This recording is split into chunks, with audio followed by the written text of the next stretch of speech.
ఎగ్జిబిటర్‌గా highest profit తీసుకొచ్చిన cinema ఏది?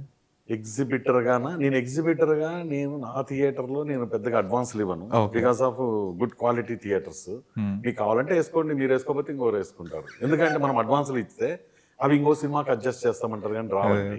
ఎగ్జిబిటర్లు ఎక్కడ దెబ్బతింటున్నారంటే సినిమా ఎగ్జిబిటర్స్ డిస్ట్రిబ్యూటర్‌లకు అడ్వాన్స్‌లు ఇవ్వాలి. ఈ సినిమా రాకపోతే రెండో సినిమా అంటాడు. వీళ్ళు ఎత్తుకోపోయి ఇంకోరికి ఇస్తారు. సో ఇలాగ ఇండస్ట్రీలో టోటల్ లాస్‌లోనే ఉన్నారండి ఆల్ ఓకే. ఎగ్జిబిటర్స్. బట్ నాకున్న మీకంటూ కష్టాలు తెలుసు. స్పెసిఫిక్‌గా ఆ ప్రాఫిట్స్ చూసిన లాసు సినిమా? ఎక్కువైంది కాబట్టే వదిలేసాను 6 సంవత్సరాలు భరించి. ఓకే. జనరల్‌గా సంక్రాంతికి కవర్ అయితాయి అందరికీ.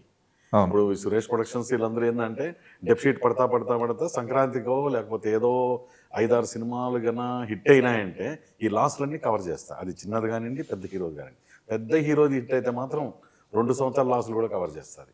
అబ్బా! ఈ చిన్న అన్నోన్ హీరోస్ రావడం వలన పెద్దగా చేయదు. 3, 4 మంత్స్ లాసెస్‌ని కవర్ చేస్తది. ఓకే. ఎందుకంటే హిట్ అయితే పెద్ద హీరోలకు వచ్చే ఆడియన్ వేరు. ఇది హిట్ అయితే లిమిటెడ్ పీపులే. అరే హిట్ అయింది ఓటీటీలో చూద్దాంలే అని. ట్రూ. కానీ పెద్ద హీరో సినిమాలు మాత్రం థియేటర్ ఎక్స్‌పీరియన్సే బెటర్ అనుకుంటా. బట్ అట్లా ఉన్నాయా మీకు?